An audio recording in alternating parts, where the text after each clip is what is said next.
Hi guys, so in this video I'm going to focus on the theme of loneliness in Of Mice and Men.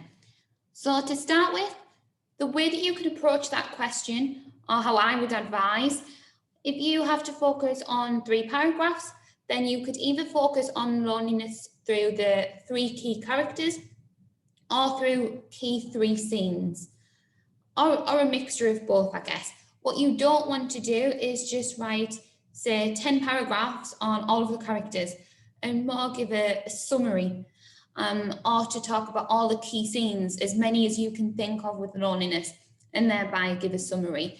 Yes, you want to show off your extensive knowledge of mice and men, but the best way to do that, how you would demonstrate that to your examiner, is the fact that you can pick the very best moments to focus on and really engage with that in depth. Same with the characters. So some of them, if I was opting to do it, I might focus on by key scenes, is Lennie's wife, when she is discussing her relationship with Curley, when she's talking to Lennie and she's saying how really loveless their relationship is, that she doesn't really like him, that she's just confined to the home, doesn't have much freedom. A key character and scene I would focus on is Crooks' segregation, and that scene where Lennie and Candy go into his room and how in ways that is very different to him. He almost doesn't know how to act, but then also how much joy that brings him because he's normally segregated from the rest of the men. And then another scene would be Candy's dog and when that's killed. So I guess these are the key characters I would focus on too. As I said though, you don't have to. You could focus on George, you could focus on Lennie, you could focus on pretty much any of the characters for loneliness. But think about which do you think is going to give you the most to talk about and to make the most perceptive points with, but also bearing in mind how important context is. So again, think about which characters are going to allow you to make the most contextual links. So Curley's wife is perfect because we can link that to the role of women. And so I've got here women being confined to the private sphere, that being the household, and adhering to domestic roles. That Curley's wife is the only woman on the ranch, but she desperately craves human companionship. But the men push her away for various reasons. Her and Curley never appear together, at least not when she's alive. So this could reflect how maybe distant husbands are, how loveless their relationship is. It's more a case that he wants to keep tabs on her and know where she is, but she's always out trying to speak to somebody else. So that is maybe why she is so lonely. When you think about the context as well, don't be vague with the role of women and just say that all women in the 1930s were stay-at-home mums or housewives, because that wasn't the case. You could also think about in the 1920s, the nature of flapper girls, how they had more freedom, sexual liberation, and how Kelly's wife actually, she might have been inspired by that. Remember her dreams of being an actress, but how confined she is in her relationship. But Crooks, he's a good character to link to racial segregation. He is, so that you're not just thinking of the best characters to look at, but how much scope you have to talk about the context with that character.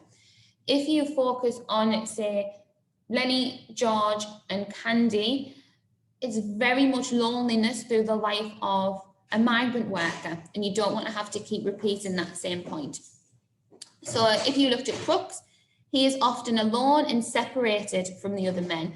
This reflects the segregation of the races in 1930s America. Crooks being the only Black character means that he is largely ignored and ostracized by the other men. But what you could also explore through his character, how this leads him to isolate himself further. So some of the key quotations that I will focus on for loneliness is, if I was going to talk about George and Lennie, or this would just be a nice way to introduce life on the ranch and the nature of loneliness, is he says that guys like us who work on ranches are the loneliest guys in the world. They ain't got no no family. They don't belong no place. And guys like us, they ain't got nobody in the world that gives a hoot in hell about them. So if you were to focus on George and Lennie, that is a nice quotation to go with that. There's a lot to say within it, as I'll focus on the next slide. A one for Candy. I have a really soft spot for Candy, I guess. And I just think there's so many quotes throughout the novel that are quite subtle, but I think really epitomise his loneliness. Okay, so the key part where I think generates more sympathy for me, and because I'm an animal lover as well, but is when Candy's dog is about to be killed and Carlson is really imposing his views on how the dog should be put down.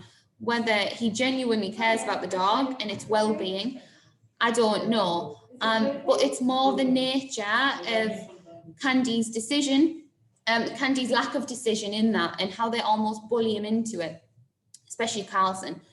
So the quote is, Candy looked for help from face to face. So he's desperately trying to reach out and hoping that one of these men will jump to his defense. But he doesn't have a friend on the ranch, at least not by that point, of someone who is willing to do that. So Crooks says, a guy goes nuts if he ain't got nobody. A guy gets too lonely and gets sick. There are so many quotations to focus on for Crooks and the extent of his loneliness, but that is just one of the ones I'm going to focus on. And when Lennie questions, remember Lennie is very naive, he's innocent, he doesn't really understand the social context of 1930s America. When he questions Crooks and says, well, why are you not allowed to sit with the other men? Why do you need to be in a different room? He just simply responds, because I'm black, and that's the simplicity of it. For Curley's wife, in chapter 5, when she's talking to Lennie, she says, think I don't like to talk to somebody every once in a while. I never get to talk to nobody. I get awful lonely. So in that moment, she's very vulnerable and is exposing the extent of her loneliness on the ranch. Despite her having a husband and then maybe seeing that she has something that the others don't, she isn't happy with her husband. So even though she does have that relationship, she can still feel loneliness. Okay, key quotations and analysis. So for George, when he says this at the very beginning of the novel, this is a great quote to show the lonely existence of migrant workers, if that's something that you choose to focus on, if the theme of loneliness comes up. So the suggestion that they belong no place is both literal and metaphorical. They might belong no place because they travel all the time. That's what a migrant worker does, constantly moving on to the next ranch to seek work. They do not have a permanent residence. Metaphorically, what that could suggest, not just that they don't physically have a home or a place to stay, but it could be that they have no sense of belonging, purpose, or value. So that is reinforced when he says that nobody gives a hoot in hell about them. It's not just that they feel like they don't belong a physical place, an area, a ranch, but actually in society that they might feel pretty worthless and disposable. And that's emphasized when he said that nobody cares about them. But George believes that him and Lennie are different, and he tries to challenge the notion that he is lonely. He detaches himself from other migrant workers. If you read that full paragraph, it's always, they got no family, they belong no place. So that they is that detachment through that pronoun. But instead, he assures that him and Lennie have got someone. So if you had a question on loneliness, it doesn't mean you only have to focus on the characters that are lonely. You could explore loneliness through the characters that try and rebel against that almost. And Steinbeck does that through the portrayal of George and Lennie. And maybe he's trying to challenge this notion that migrant workers, they always travel alone, they're quite hostile with one another because they're competing for work. It's quite a dog-eat-dog society because he has this strong friendship through George and Lennie. Okay, so Candy, when he says in chapter 3, when his pup is killed, that he has had him since he was a pup. and he looks for help from face to face. So arguably, Candy's only companion is his ancient dog. And when he speaks about it, he's so full of pride and affection for his dog. Despite its age, perhaps he keeps it around because it's the only friend that he has. So whether that's selfishly or not, maybe the dog is old and crippled, the fact that Slim says that as well, it does make me think that he's maybe saying that through a place of care more so than what Carlson is.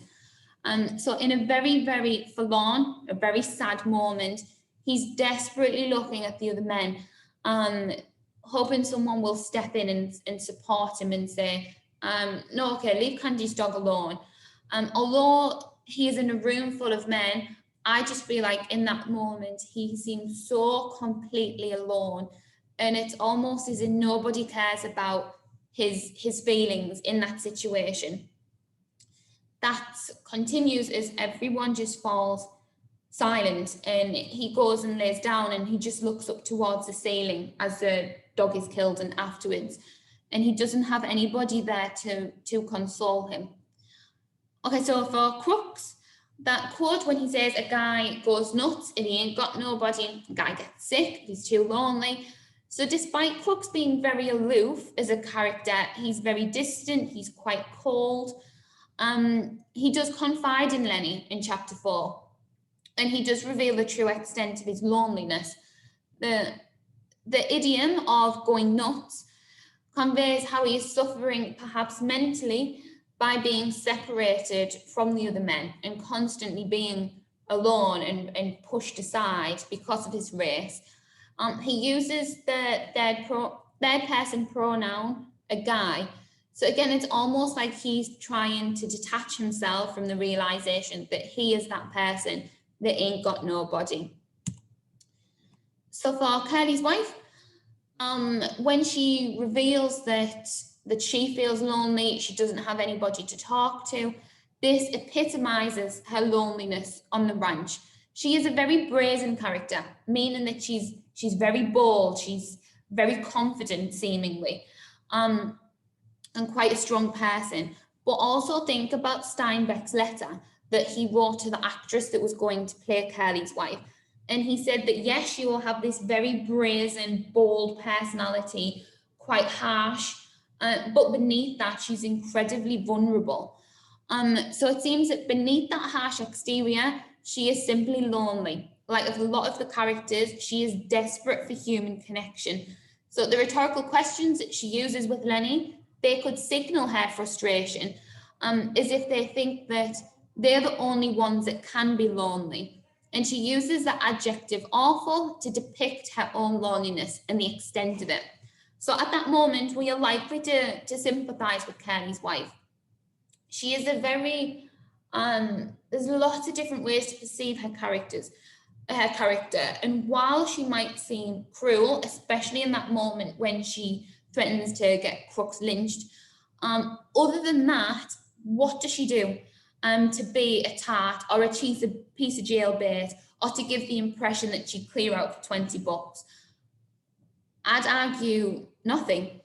Really, she's incredibly vulnerable and lonely. But this is the height of that moment when we see that. And I think it's very deliberate that Steinbeck does that and reveals this innocent side of her just before she's killed. So the height of our sympathy is just as she's going to be killed by Lennie. It's seemingly very deliberate by the writer. So the adverb never signals how the migrant workers, as they come and go, they never speak to her. All they do is think that she is going to stir trouble. So this notion of women being trouble causers leads to her isolation even more. This then creates an endless cycle of Curley's wife being ignored, ostracized, and thereby lonely. So one last point that I would like to make is to think about almost the parallel between Curley's wife and Crooks. They are both heavily discriminated against. Crooks, Curley's wife, because of her gender, being a woman, Crooks because of his race. But you could argue that their loneliness impacts them in different ways. but in some ways could make both of them cruel and neglectful at times. Crooks very much isolates himself further. Because of him being discriminated against, that makes him, push other people away. Whereas Curley's wife yearns for affection and friendship, or even just to be noticed. And she does that very openly. We see her a few times through the novel where she's just desperate for human interaction. And she might not always deal with that in the best way. And that part where she is cruel, she calls Lennie a dum-dum. She says that she's going to get Crooks lynched. Is it just because she's pushed back so much and she's so jealous to see them and forming friendships and a bond, and her just being pushed aside all of the time? Yes, there's no excuse for what she does, but is that maybe the reason that she acts that way? Crooks, however, he tries to disguise the fact that deep down he craves interaction, he craves friendship. Because when Lennie and Candy come into his room, the quote that he tries to conceal his pleasure with anger, it's almost like he doesn't want to show that deep down he's bitterly lonely and he does crave friendship. Okay, good luck with your revision. This is the video for the theme of loneliness, and I hope that helps. Okay, good luck, guys.